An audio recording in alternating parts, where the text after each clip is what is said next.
Hi every one, business ബസ്സിൻ്റെ പുതിയൊരു വീഡിയോയിലേക്ക് എല്ലാവർക്കും സ്വാഗതം. ഇന്നത്തെ വീഡിയോയിൽ പറയാനായിട്ട് പോകുന്നത് എങ്ങനെയാണ് നിങ്ങളുടെ GST രജിസ്ട്രേഷനിൽ ട്രേഡ് നെയിം ചേഞ്ച് ചെയ്യാം എന്നുള്ളതിനെ കുറിച്ചിട്ടാണ്.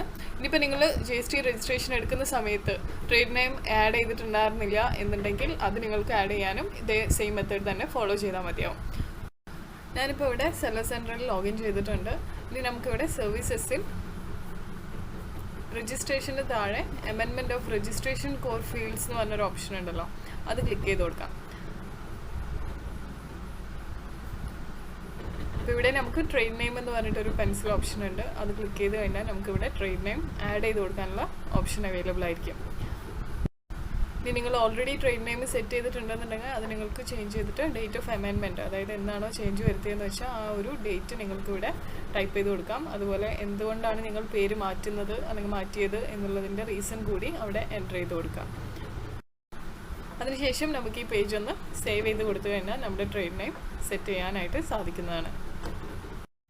അപ്പോൾ ഈ വീഡിയോ നിങ്ങൾക്ക് ഉപകരിച്ചു എന്ന് വിചാരിക്കുന്നു. കൂടുതൽ നല്ല വീഡിയോസിനായി ചാനൽ ഇനിയും സബ്സ്ക്രൈബ് ചെയ്തിട്ടില്ല എന്നുണ്ടെങ്കിൽ സബ്സ്ക്രൈബ് ചെയ്യുന്ന കാര്യം പരിഗണിക്കുക.